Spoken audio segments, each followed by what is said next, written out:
Pozdravljeni spet v oddaji Ambienti. Si predstavljate živeti med kar 600 let starimi zidovi? V središču Kopra smo obiskali prav toliko staro stanovanje, ki ga je v hiši za svojo družino spoštljivo prenovil arhitekt, pri tem pazljivo ravnal z ostanki zgodovine, ki so jih razkrili med prenovo, in ohranil njegovo mediteransko esenco. Ne zgodi se nam pogosto, da bi nas arhitekt povabil v svoj dom. Mitja Gasar, hvala, da ste nas prijeli. Kako ste zadovoljni zdaj, ko je tako, kot ste načrtovali? Tu v centru Kopra je življenje precej bolj sproščeno, vse je pri roki. Naredili smo si to stanovanje tako, da nam je prijetno. Sicer stanovanje tudi že v samem štartu, ko smo ga dobili v svojo last, je imelo nek prijeten občutek, ko si vstopil v njega. Hiša na eni osrednjih koprskih ulic ima prepoznavno pročelje. Vzbuja slutnjo, da stoji tam že res dolgo. Rekli ste, da ko ste prišli sem, da je bilo prijetno, pa vendar sem prepričan, da je bilo precej drugače, vsaj kar se opreme tiče.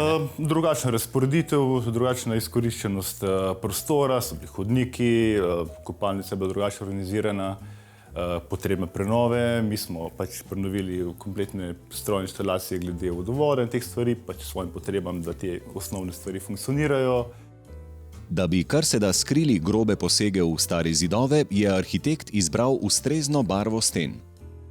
Vse smo malo tonirali v sivo barvo, zaradi tega, da se malo izgubijo detalji, da je vse malo bolj zabrisano. Mi običajno toniramo stene v tistih situacijah, ko je treba malo prekriti neke nepravilnosti, neke napakice. Recimo, če je stena bela, potem se vse razpokice, vse napake, vse padejo sence in vse se pokaže. Recimo sivo barvo lepo zaokrožiš, poenotiš.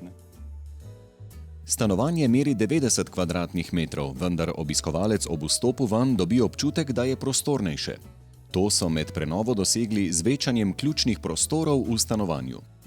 Nekaj sten predelnih smo spremenili, da smo prostor povezali, odstranili nepotrebne hodnike, tako da v bistvu v stanovanju je samo kopalnica, bivalni prostor in 2 sobi. Hodnika v bistvu ni stopiš direktno v stanovanje. Načeloma vedno, ko prenavljamo stara stanovanja, prostor zdaj povezuješ, ga povečaš s tem, da hodnike, neke predprostore povežeš v glavni bivalni prostor in s tem prostor povečaš. Če pogledamo v starih stanovanjih, so bili tudi predprostori zaradi tega, ker so bila tudi vhodna vrata bistveno slabše zvočno izolirane, da se ni vse slišalo iz stanovanja na hodnike.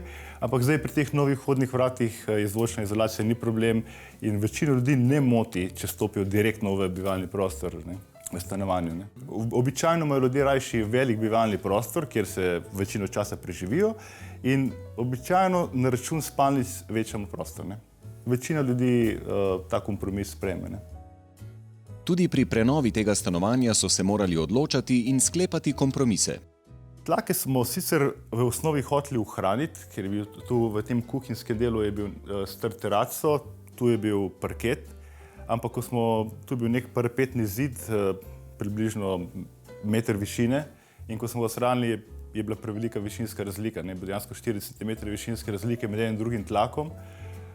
Zato smo se odločili narediti izravnavo in smo tu dali nov tlak.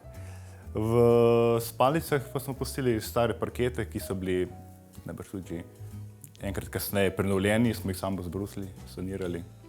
Imajo malo tega pridiha, malo so črvivi, ampak to smo lepo polakirali, posanirali.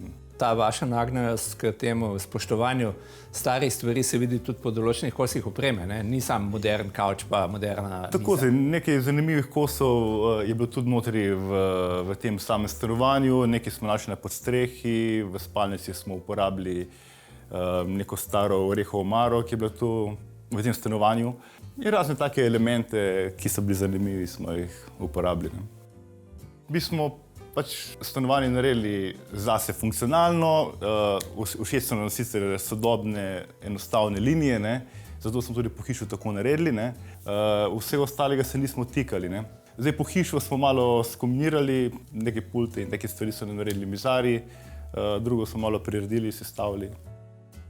Torej nekaj starega, a tudi nekaj najnovejšega. Recimo v kopalnici ni keramičnih ploščic.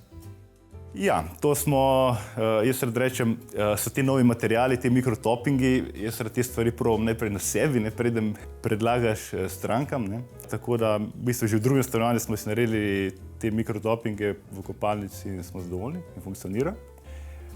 Je pa res, da je pomembno, da dobiš pravi izvajalce, ne. Stene v kopalnici so torej obložene z najsodobnejšo prevleko, medtem ko stranišče skriva nekaj, kar je videti kot freska. Tisto stranišče je v bistvu stena, kjer se vidi več lejerjev teh starih umetov, poslikav. In to steno je že prejšnji lastnik, jo je nekako očistil, zbrusil in jo pustil takšno, kot je. Ta zgodovina, ki se vidi skozi te lejerje, nam je bilo všeč in ohranili smo jo pustili tako, kot je. Prijetno bivanje v tem prenovljenem stanovanju zaokroža tudi prijeten atrijski vrt. V njem lahko stanovalci pozabijo na zunanji svet.